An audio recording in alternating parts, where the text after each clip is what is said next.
Hey guys, what's up? It's your boy Chrysalis here, about to give y'all a film review of the movie Nosferatu. This is my first review of anything on this channel in a very long time. I am super nervous. So needless to say, if you have any constructive criticism for me going into the future, since I probably do plan on doing more reviews, just let me know in the comments. And then, while you're in the comments, if you like this review, hit like, and if you want to see more of what I do, hit subscribe. Sorry, that does feel obligatory, but apparently the algorithm likes it when I do that, from my understanding. Anyway, without further ado, let's get into this review. Nosferatu is the remake of the 1922 silent film of the same name, directed by F.W. Murnau, but this remake, or adaptation, whichever you want to call it, is directed by New England filmmaker Robert Eggers. Robert Eggers has been around for at least a good little while now.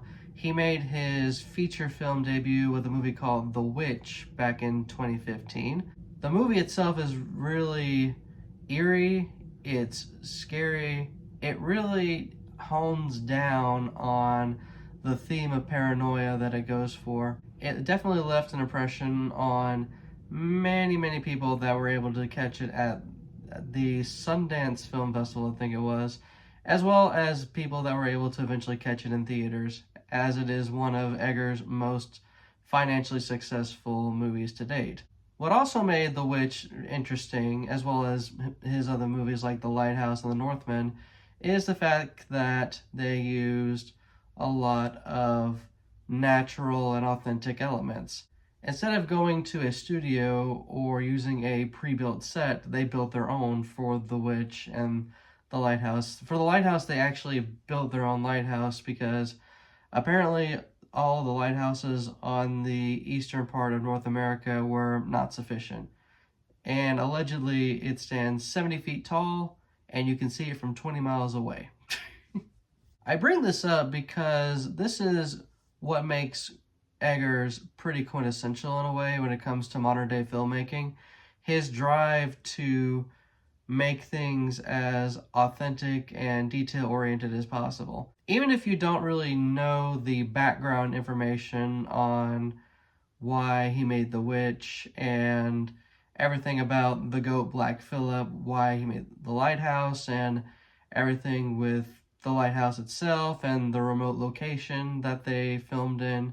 Even if you don't know any of it, the authenticity and the natural elements that use really tends to make the film shine in its own way. I mean, sure, they could have just filmed it on a green screen like a lot of filmmakers do nowadays, but you can tell that there's a distinct difference when it's CGI and when it's authentic. And a lot of these elements show up in his version of Nosferatu, which is a bit of a passion project for him since he experienced this film when he was a child on VHS and it had no sound. And since then, he would go on to make a play adaptation for his high school, which impressed a local theater that wanted him to do a more professional iteration. And essentially, Nosferatu set him on the path to become the filmmaker that he is today. So in so many ways, I can't think of a single filmmaker that's out right now, be it in general, be it specifically in the horror genre, that is as well equipped to tackle Nosferatu as Robert Eggers is. It's clear that Eggers wants to definitely pay homage to the movie that, like I mentioned before, made him the filmmaker that he is today. And he definitely does so incredibly well. I dare say this isn't just the best horror movie of the year, but arguably one of the best ones of the year, period, regardless of genre. So to give you an idea of what Nosferatu is about, by the way, there are going to be spoilers in this review. This review has spoilers in it, so if you don't want to be spoiled and you haven't watched it yet for some reason, click off this review, go to your local theater and watch it, and then come back. Or just wait for it to be on digital or Blu-ray or whatever. But you're going to be waiting for a while for the latter. But yeah, if you're not familiar with the story of Nosferatu, it's basically this. Well, in a lot of ways, it is this. It's Bram Stoker's Dracula.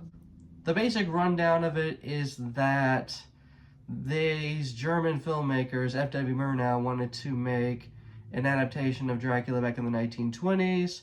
The Bram Stoker estate, after he passed, said no, and they made it anyway, but then changed a lot of characters. And that essentially resulted in the near destruction of all the physical media of that Nosferatu. It did eventually premiere in the US in the late 20s, so since then we have copies of that, and yeah, here we are today. But what makes Nosferatu so unique as an adaptation of Dracula is the fact that not just all the characters' names are changed and qualities of the vampire himself, who is now Count Orlok, is changed. It definitely brings a different spin on the Dracula story. Whereas instead of the vampire's efforts are quelled and then they chase him to Transylvania and kill him, he kind of just wins but also loses, if that makes sense. There are lots of elements about the OG Nosferatu that are like Dracula, but not necessarily Dracula. And that is exactly the aim that Eggers goes for in his adaptation of Nosferatu. Everything here is very much Nosferatu, and everything that happens in Dracula is there, but also different, just like with the original.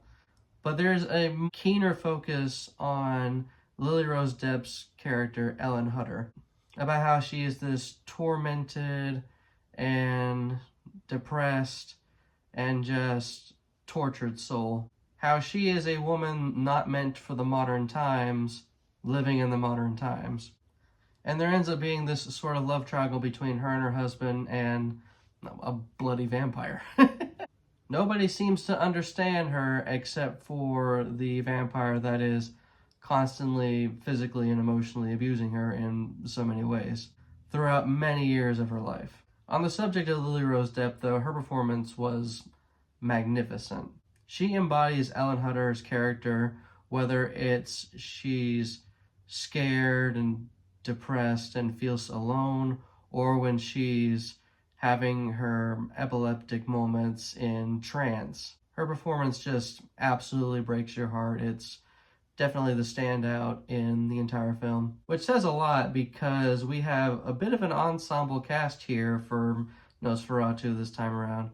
Returning veterans of Robert Eggers' movies, Ralph Ineson and Willem Dafoe are in this, and I don't need to tell you that Willem Dafoe is a standout, or at least superbly unique in this film, as he is in most of the films he's in nowadays. One thing I know about Willem Dafoe is that he's going to be in a lot of movies, and he's going to give his all in each and every single one of them. Nicholas Hoult plays Thomas Hutter, who is Ellen Hutter's spouse in this movie, and everything that was on set, everything from like live wolves and rats, and just how Bill Skarsgård in general looks as the vampire, it's apparent that he is definitely fearful both in character and out of character. The movie also features Emma Corrin, who's having a bit of a breakout year with this movie and Deadpool and Wolverine, as well as Aaron Taylor-Johnson and Simon McBurney. Each one of the cast has something unique to bring to the story that Eggers is trying to tell, especially Bill Skarsgård, who plays the erroneously titular vampire. And oh my god, he is unrecognizable both in sound and in appearance in this movie. Like, if you haven't been spoiled of the voicer yet, once you hear it, it doesn't sound anything like him at all. Because apparently what they had him do was work with an opera coach to where he's able to master lowering his voice to a whole octave. So imagine the most recent movie you watched with Bill Skarsgård in it, and then imagine like chopped and screwed a whole octave down.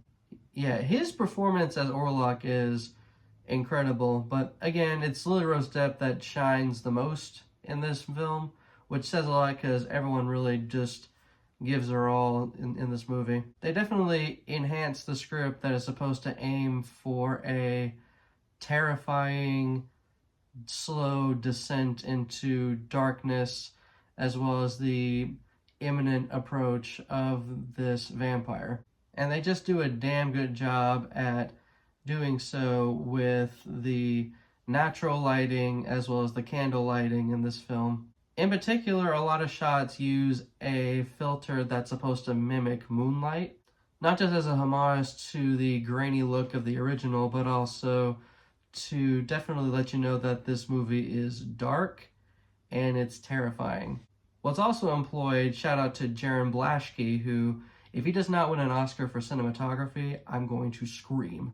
But yeah, what's also used here is the employing of these long, continuous shots that definitely build tension just phenomenally well.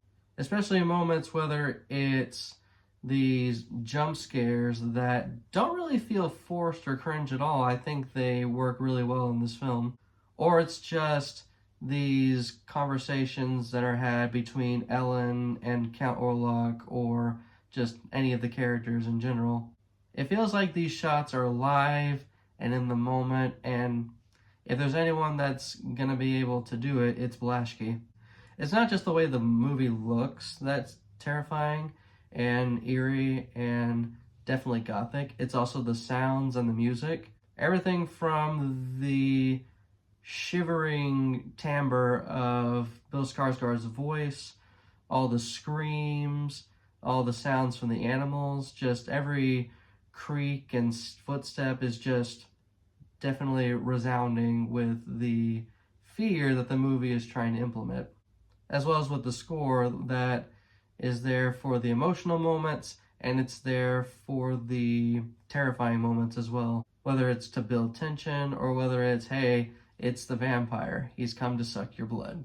Robert Eggers just does an amazing job with his cinematographer, his costume designer, the cast, just everything. Everything in this movie has a purpose in Eggers' eyes, and it just shows particularly well. I can't really think of anything negative to say about the movie per se.